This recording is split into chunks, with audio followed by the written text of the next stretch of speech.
రక్షణ అనేది ఒక మామూలుగా అంత పోస్టర్స్ చూసి ఉంటారు, పోలీస్ సబ్జెక్ట్ని తెలుస్తుంది.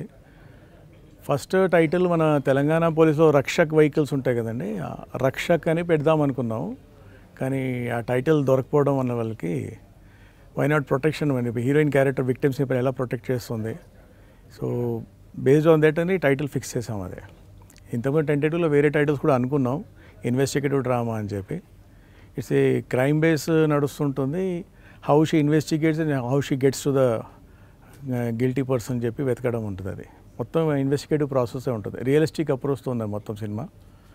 అంటే నేను సినిమాలో చూపిస్తుంది ఎక్కువ అయిపోద్ది. అంటే ఎమోషనల్ కంటెంట్ చూస్తే పాయల్ రాజ్పూత్ది చాలా పవర్ఫుల్ క్యారెక్టర్ అనేది అనిపిస్తుంది. సో ఆమెనే ఎందుకు చూస్ చేసుకున్నారు? అంటే బేసికలీ కథ రాస్తున్నప్పుడు ఏ ఆర్టిస్ట్ అని చెప్పి అనుకోలేదండి. బేసికలీ క్యారెక్టర్ బేస్ చేసుకొని రాయడం జరిగింది. అది రాసిన తర్వాత న్యూలీ అపాయింటెడ్ ఒక పోలీస్ ఆఫీసర్గా యూనిఫామ్లో ఫిజికల్గా ఎంత పర్ఫెక్ట్గా ఉంటాయి, హైట్ ఇవన్నీ ఉంటాయి కదా. బేసికలీ నార్మ్స్ ప్రకారం చూస్తే 5.6 అలా ఉండాలంటారు ఐపీఎస్ ఆఫీసర్కి. ఆ దృష్టిలో పెట్టుకొని ఆ ప్రాసెస్లో కూడా RX-100 రావడం జరిగింది. అప్పుడు ఆ టైంలో ఆ సినిమా చూడగానే ఐ వాజ్ ఫిక్స్ దట్ తనకు చాలా బాగుంటుంది సినిమా అని చెప్పి ఐ అప్రోచ్ హర్. అండ్ తనకి నరేషన్ ఇవ్వడంతో 1.5 months పట్టింది నరేషన్ ఇవ్వడానికి. But finally I could get her appointment in వైజాగ్లో ఉన్నప్పుడు. అక్కడ వెళ్ళి దసపల్లలో I gave her the narration. ఇవ్వగానే she liked it immediately. She wanted. ఎన్ని రోజులు షూట్ చేశారు? షూటింగ్ జరిగిన రోజులు ఎలా కోఆపరేట్ చేస్తారు? 57 days చేసామండి. ఓకే. అంటే టోటల్ షూటింగ్ 57, పాయల్ గారితో 47 days చేసాం. షూటింగ్లో ప్రాబ్లం లేదండి, perfect.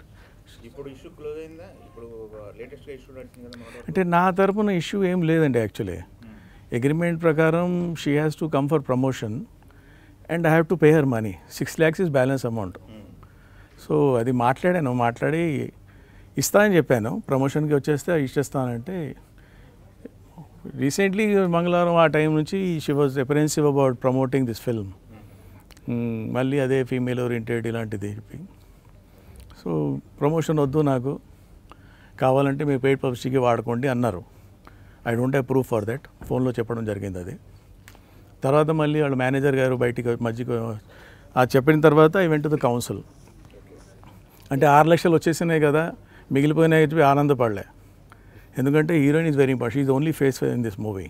I don't have hero and all. So దానివల్ల ఐ వెంట్ టు కౌన్సిల్. నేను 6 lakhs ఇవ్వడానికి రెడీగా ఉన్నా. తను పెట్టుకొని అవసరం లేదు, పబ్లిసిటీకి వాడుకోమంటున్నాను. నేను పబ్లిసిటీ పెట్టాల్సిన ఎట్టనా పెడతాను, బట్ ఐ నీడ్ హర్. నేను కొత్త డైరెక్టర్, కొత్త ప్రొడ్యూసర్, నేను మాట్లాడితే చూసేది ఎవరు లేరు. So I need a face and she is the only face here. But she was apprehensive about. నాకు వేరే అపాయింట్మెంట్స్ ఉన్నాయి, తన ఫ్యామిలీ ప్రాబ్లమ్స్ కూడా ఉన్నాయి. మదర్ది నీ రీప్లేస్మెంట్ అయిందన్న she told me that. So దాంట్లో కూడా అకామిడేట్ చేద్దాం, కనీసం 1 or 2 days ఇచ్చినా నేను మేనేజ్ చేసుకుంటాను. తర్వాత మాట్లాడితే వాళ్ళ మేనేజర్ సౌరభ్ డింగ్రా గారు, ఇది కమ్యూనికేషన్ అయినప్పుడు 6 lakhs కాదు 20 lakhs ఇస్తే డిజిటల్ ప్రమోషన్ వరకు చేస్తారు, ఫిజికల్గా రారన్నారు. వర్చువల్ ప్రమోషన్ ఓన్లీ ఇన్స్టాలో పోస్ట్ చేయడం అని. అది కూడా హెల్ప్ అయ్యేది, కానీ అంతవరకు అయితే సరిపోదు నాకు. ఎందుకంటే మాట్లాడేవాడు ఒక ఫేస్ కావాలి నాకు. So no, I don't think I can pay that much. అంత ఉంటే ఇంత డిలే ఇది కాదు. నేను ఓన్ ప్రొడక్షన్ చేశాను, పబ్లిసిటీకి డబ్బులు లేక, ఓటీటీ అని బిజినెస్ అవ్వలేక కొంచెం డిలే అయింది దానివల్ల. అంటే మీరు క్యారెక్టర్ రాసుకున్నప్పుడు మీకు ఒక ఎక్స్పెక్టేషన్స్ ఉంటాయి. యా. సో అది పాయల్ రీచ్ అయిందని అనుకుంటున్నాను. 100%. Okay, no doubt about it. నాకు ఈ ఇష్యూ నాది లేదు. 6 lakhs ఇవ్వాలి, నేను ఇస్తాను. ప్రమోషన్కి రాకపోయినా ఇట్స్ హర్ డిసిషన్. అది ప్రమోట్ చేయాలని లేకపోతే okay, but I believe in my subject. నా కథ మీద, నా ప్రొడక్షన్ మీద నాకు నమ్మకం ఉంది, అందుకే ఆ ధైర్యంతో వెళ్తున్నాను నేను.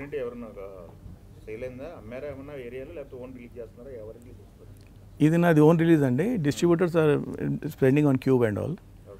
ఇక్కడ ఏషియన్ మూవీస్ చేస్తున్నా, గ్లోబల్ సినిమా. అండ్ నైజాంలో సాయి చంద్ర అని ఆయన, అండ్ ఆంధ్రాలో Shri Vijaya films. So luckily నాకు ఐ గాట్ డిస్ట్రిబ్యూటర్స్ ఇది క్యూబ్ చేస్తున్నారు. పబ్లిసిటీ పే మాత్రం నాది మొత్తం. అది తనతో మూవీ అనౌన్స్ చేసినప్పుడు తనకు ఒక ఇమేజ్ ఉంది, ఫైట్ కంప్లీట్ ఆపోజిట్ ఇమేజ్. మీరు కాకి డ్రెస్ వేయించారు. అంటే చేసినప్పుడు ఆలోచన వచ్చింది, ఇమేజ్ ఒకటి ఉంది కదా మనకి బిజినెస్కి ఇబ్బంది అవుద్దని చెప్పి ఇద్దరు ముగ్గురు చెప్పడం కూడా జరిగింది. బట్ నాకు కథ ఇంపార్టెంట్ చేయడం అని. ఆర్టిస్ట్ అన్నాక ఉన్న ఇమేజ్ సినిమాలు చేసుకుంటుంటే ఆడియన్స్ కూడా చూడరు, పెద్ద హీరోలు కూడా సేమ్ చేస్తారు, ఇంతకుముందు వచ్చిందిరా అని చెప్పి చూడరు, కొత్తగా చేయాలి, somebody has to take the trust. తో నేను చేసుకున్నది, ఆ ధైర్యంతో ముందుకు వెళ్ళాను నేను. And she has done justice to the character, there is no doubt about it. అంటే గుణశేఖర్ దగ్గర వర్క్ చేసిన రోజుల దగ్గర నుంచి చాలా కాలం అయిపోయినట్టుంది కదా. ఒక్కడు సైనికుడు చేశాను, రుద్రమాదేవి కూడా చేశాను. సో అప్పటి నుంచి ఒక డైరెక్టర్గా అంటే ఇండివిజువల్గా సినిమా చేయడానికి ఎంత టైం ఎందుకు పట్టింది? ఆయన దగ్గర చేయడం వల్ల సబ్జెక్ట్స్ కూడా పెద్ద పెద్దగానే వచ్చినాయి ఆలోచనలు. సో డెబ్యూ డైరెక్టర్గా పెద్ద తీసుకుని అప్రోచ్ చేయడంలో కొంచెం ఇబ్బంది అయింది. అంటే న్యూ డైరెక్టర్ మీద అంత డబ్బు పెట్టేవాళ్ళు, పెద్ద హీరో ఓకే చేయడం. So then I took a decision. అది అవన్నీ తిరగడం 4-5 సంవత్సరాలు అయింది. అది నేను రియాలిటీ చెక్ చేసిన తర్వాత సొంతంగా చేసుకుని చిన్న సినిమా చేద్దాం అనుకున్నా, సొంతం కూడా ముందు అనుకోలే. చిన్న సినిమా చేసిన తర్వాత హీరోయిన్ ఓరియంటెడ్గా సెట్ అయింది. ఒక ఇన్సిడెంట్తో ఇన్స్పైర్ అయ్యి కథ రాయడం జరిగింది. కథ మొత్తం రెడీ అయిన తర్వాత లైక్ ఇప్పుడు పాయల్ ఇమేజ్ ఒకటి ఉందన్నారు కదా, ఆ ఇమేజ్ తగ్గట్టు లేని సినిమా ప్రొడ్యూసర్ దొరకడం కూడా కష్టం. So I decided to produce my self. అంటే ఈ సినిమా వరకు డైరెక్టర్ని ప్రొడ్యూసర్ ఇబ్బంది పెట్టాడా, ప్రొడ్యూసర్ని డైరెక్టర్ ఇబ్బంది పెట్టాడా? ప్రొడ్యూసర్ అయితే బాగా కోఆపరేటివ్ ఉన్నాడు, డైరెక్టర్కి అడిగింది ఇచ్చాడు. ఎన్ని సంవత్సరాలు జర్నీ అండి మీది? ఎవరో దగ్గర వర్క్ చేశారు ఇండస్ట్రీలో? నేను మొత్తం గుణశేఖర్ గారి దగ్గర మెయిన్. ఓఏ సినిమా ఆనందరంగా గారితో చేశాను.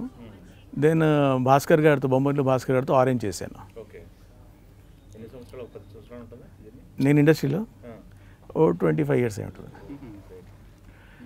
నేను బేసికలీ ఎంఏ థియేటర్ ఆర్ట్స్ చేశాను సెంట్రల్ యూనివర్సిటీ. ఆమె పిహెచ్డీ ఆల్సో ఫ్రమ్ దేర్. అంటే ఇండస్ట్రీలో వర్క్ చేస్తూ అది కూడా ప్యారలల్గా పిహెచ్డీ కూడా చేశాను. సో ప్రొడ్యూసర్గా డైరెక్టర్గా మీరు ఏం నేర్చుకున్నారు రక్షణ నుంచి? ప్రొడ్యూసర్ డైరెక్టర్గా నాకు యాక్చువల్లీ షూట్ చేయడంలో కూడా ఇబ్బంది అవ్వలేదు. చాలా అందరి ముందు మీరు ఎందుకు, ఫైట్ మాస్టర్ కూడా వెంకట్ మాస్టర్ ఆయన కూడా కంగారు పడ్డారు, మీరెందుకు దిగిపోయారు సార్, ఇంత బ్యాక్గ్రౌండ్ ఉంది, గుణశేఖర్ గారి పేరు ఉంది మీకు, ప్రొడ్యూసర్ దొరకరా అని చెప్పి. కానీ అందుకు భయపడ్డాను, కానీ చాలా స్మూత్గా అయింది. ఇంత ఈజీగా ఉన్నప్పుడు ఎందుకు అంత కంగారు పెట్టారు జనాలు అనుకున్నా, కానీ అయిన తర్వాత రిలీజ్ చేయడానికి ఇబ్బంది పడ్డాను చూడండి, అక్కడ తెలిసింది ఏంటని చెప్పి. In spite of so many years of experience, what you observe to ఒక సినిమాని రిలీజ్ చేయడానికి ఏంది అనేది, ఏంది కష్టాలు అనేది? అంటే it's a completely different segment అని అర్థమైందండి. ఎందుకంటే సినిమా తీయడం is a creative thing, cinema release చేయడం is marketing thing. I'm very bad in that. Probably అందుకే నాకు ప్రొడ్యూసర్ కూడా ఇప్పుడు దొరకలేదు. అందుకే సొంతంగా చేసుకుంటే బెటర్ అని చెప్పి వెళ్ళిపోయాను. ఎవరి దగ్గరైనా వెళ్ళినా 2-3 సార్లు ట్రై చేస్తాం, వాళ్ళు రెస్పాండ్ అవ్వకపోతే నన్ను వదిలేయడం. సో దానికన్నా నేనే చేసుకుంటే బెటర్ అని చేసుకున్నాను. సో అక్కడ మార్కెటింగ్ వల్ల సినిమా రాలేదు, మనకి ప్రొడ్యూసర్ దొరకలేదు. మార్కెటింగ్ వల్ల సినిమా రిలీజ్ కూడా ఇబ్బంది అయింది. సో అంటే after having so many relations with heroes, అంటే ఆరెంజ్ కానీ ఇలా పెద్ద పెద్ద సినిమాలు అందరితోనే ఈ వర్క్ చేసే co director, so definitely first rapport will be with you only. అయినా సరే ఎందుకు వాళ్ళందరినీ అప్రోచ్ అవ్వలేకపోయారు? అంటే అట్లీస్ట్ ఈ సినిమా ప్రమోషన్ కోసమైనా ఎవరినైనా ఎందుకు అని అప్రోచ్ అవ్వలేదు? ప్రమోషన్ చెప్పినట్టు కానీ వాళ్ళు సినిమా కోసం అప్రోచ్ అవ్వడం అంటే ట్రై చేశాను. బట్ అదైనా చెప్పాను కదా, రియాలిటీ చెక్ డెబ్యూ సినిమాకి నేను ట్రై చేస్తున్నప్పుడు 50 crores 60 crores పెట్టాలంటే డెబ్యూ డైరెక్టర్ మీద, దానికన్నా ఇంకోటి చేసుకొని అప్రోచ్ అయితే బెటర్ అని చెప్పి definitely options are there. So next ఫ్యూచర్లో అప్రోచ్ అవుతాను డెఫినెట్లీ. మహేష్ బాబు గారితో 3 చేశాను. సో అస్సలు సంబంధం లేదండి, పర్ఫెక్ట్గా ఉంది. అది ఓ police officer incident, I can't disclose there because కొంచెం డెలికేట్ ఇష్యూ ఉంది అది. లేదండి, ఒక ఇన్సిడెంటే, అది ఇన్సిడెంటే ఇన్స్పైర్ చేసింది, అంతేగాని కథకి సంబంధం లేదు. అది ఒక ఇన్సిడెంట్ ఇన్స్పైర్ అయ్యి I started weaving story about that. So I try to meet that officer also. కొంతమంది వద్దన్నారు, అవాయిడ్ చేసేయండి అన్నారు. న్యూస్ పేపర్లో చదివిన ఇన్సిడెంట్ అది. సో బట్ స్టిల్ అది they advise me not to talk about that. Incident అయినా మెసేజ్ లాంటిది, ఇన్సిడెంట్ చెప్తున్నారా మెసేజ్ ఏమన్నా చెప్తారా? ఇందులోనండి కొన్ని వస్తాయండి, డెఫినెట్లీ మెసేజ్ కూడా వస్తుంది, సటిల్గా ఉంది. అంటే ప్రీచింగ్ లాగా ఇది నేను పాఠం చెప్తున్నా నేర్చుకోండి లాగా లేదండి, అర్థమయ్యే వాళ్ళకి అర్థమవుతుంది. I try to do that. అది జనాలకి కమ్యూనికేట్ అయితే probably that shows my success, otherwise చూద్దాం. అంటే రక్షణ ఒక ప్రేక్షకుడు థియేటర్కి వచ్చి ఎందుకు చూడాలంటే మీరు ఏం చెప్తారు? అంటే what are the strengths of the movie? USP.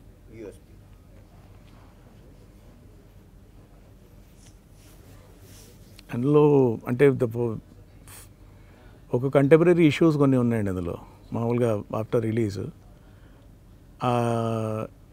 Identification ఉంటుంది దాంతో ఉన్న విక్టిమ్స్ అయినా సిచ్యువేషన్స్ అయినా, and how it has been projected in the movie. అంటే రెగ్యులర్గా సినిమా అనేసరికి మనం కొంచెం లిబర్టీ తీసుకొని సినిమాటిక్ లిబర్టీ తీసుకొని ముందుకు వెళ్ళిపోతాం. ఇక్కడ రియలిస్టిక్గా అప్రోచ్ అయ్యాను మొత్తం. అది 100% చేంజ్ అవుతుందండి, 100%. అంటే మంగళవారం సినిమా తర్వాత కూడా she has been getting those offers అని విన్నాను. అది probably she is not taking that. Nobody wants to repeat the same thing and again. So దీంతో డెఫినెట్లీ ఇమేజ్ మారుతుంది. ఆడియన్స్ కూడా ప్రొడ్యూసర్స్ అప్రోచ్ అయినా డైరెక్టర్ రాసే వాళ్ళు కూడా చూసిన తర్వాత మనకు కూడా ఇలా రాద్దాం అని చెప్పి అనిపిస్తుంది. సో దీని తర్వాత మారుతుంది డెఫినెట్లీ. రిలీజ్కి ముందు మారింది కదండి మీ సినిమాతో? ఏదండి? రిలీజ్కి ముందు కూడా మారింది ఆ ఇమేజ్. అర్థం కాలేదు. సినిమా ఇండస్ట్రీ దృష్టిలో ఆ ఇమేజ్ మారిపోయింది అంటున్నాను. ఎవరిది? పాయల్ గారిది. మీ సినిమాకి ప్రమోట్ చేయకపోవడం వల్ల ఆ image that is different thing అండి. పర్సనల్ అంటే తన పర్సనల్గా ఎందుకు డిస్టర్బ్ అయింది, ఎవరు చెప్పారో తెలియదు. బట్ దట్స్ ఎ కంప్లీట్, అంటే మీరు అడిగేది ప్రొఫెషనల్ ఇమేజ్ గురించి. So that is something completely personal thing. And shooting చేసే టైంలో నాకు ఏ ప్రాబ్లం లేదు, మొత్తం ప్రాసెస్ అంతా స్మూత్గానే ఉంది. ఇన్ఫ్యాక్ట్ 1 year బ్యాక్ వరకు కూడా బాగానే ఉండేది. బాగా డిలే అవ్వడం వల్ల probably she is little apprehensive about it. ఇప్పుడు మీ సినిమాతో పాటు ఇంకో పోలీస్ స్టోరీ వస్తుంది, దాంట్లో కాళ్ళ ఇన్సిడెంటలీ 2 ఒకేసారి పడ్డాయి. అది బాగానే ఉంటుంది, అది కూడా ట్రైలర్ బాగానే ఉంది. సో బాగుంటుంది పోటీ ఉంటే. పోటీ ఫీల్ అవుతున్నారు అంతే కదా, సేమ్ కాన్సెప్ట్ లాగా ఉంది. అంటే కథ వేరే ఉన్న క్యారెక్టరైజేషను తనకు కూడా ఏసీపీ అని చెప్పారు. మీ స్టోరీ దానికి ట్రైలర్ చూసుంటారు? లేదు, అసలు సంబంధం లేదు. అంటే ఈరోజు రేపు ఈ క్రైమ్ థ్రిల్లర్స్ కానీ లేకపోతే క్రైమ్ మిస్టరీస్ కానీ డెఫినెట్గా ఆదరణ అయితే ఉంటుంది. ఇప్పుడు ఈ మూవీలో అంటే పర్టికులర్లీ రక్షణ మూవీలో సార్ట్ ఆఫ్ అంటే ఒక క్రైమ్ డ్రామా కానీ లేకపోతే మిస్టరీ కానీ అలాంటిది ఎలిమెంట్స్ ఏమైనా ఉన్నాయా? ఉన్నాయండి, మిస్టరీ ఉంటుంది. అంటే when the crimes are happening we don't know the criminal, that's only starts the mystery. అంటే చాలా వరకు క్రైమ్ కథలన్నీ కూడా సైకో కిల్లర్ చుట్టూ కానీ లేదంటే అమ్మాయిలు కిడ్నాప్ చేయడం పాయింట్ చుట్టూ కానీ ఉంటాయి. మీ ట్రైలర్లో కూడా అంత ఎక్కువ రివీల్ చేసినట్టు కూడా లేదు, ముఖ్యంగా రక్షణ. ప్రాబ్లీ అది లేదేమో అందులో. అంటే ఏ పాయింట్ మీద ఉండొచ్చు అది చూడండి, రేపే వస్తుంది. సార్ ఏ మూవీకైనా ఇప్పుడు డిజిటల్ బిజినెస్ అనేది, ఓటీటీ అనేది చాలా క్రూషియల్. మీకు మీ సినిమాకి ఓటీటీ బిజినెస్ ఏమైనా అయిందా? ఏంటి చర్చలు? అవ్వలేదండి. In fact I wanted to put a card there. ఈ సినిమా ఓటీటీ శాటిలైట్ మీద అవ్వలేదు, మీకు నచ్చితే వచ్చి థియేటర్లో చూడండి అని చెప్పి. ఎందుకంటే బోత్ ఆర్ లింక్డ్ అండి. కోడి ముందు వచ్చిందా గుడ్డు ముందు వచ్చిందని చెప్పి సినిమా బాగుంటే సినిమా రిలీజ్ అయిన తర్వాత ఓటీటీలో వస్తుంది కదా వాళ్ళు అనుకుంటున్నారు, సినిమా ఆడితే మేము తీసుకుంటామని చెప్పి వాళ్ళు అంటున్నారు. సో హౌ ఇట్స్ ప్రాక్టికల్ తెలియదు. ఫర్దర్గా మీ ప్రాజెక్ట్స్ ఏమి ప్లాన్ చేశారా? ప్లానింగ్ ఉందండి, కానీ ఈ రిజల్ట్ మీద నెక్స్ట్ డిసైడ్ అవుతుంది. Thank you very much. Thank you.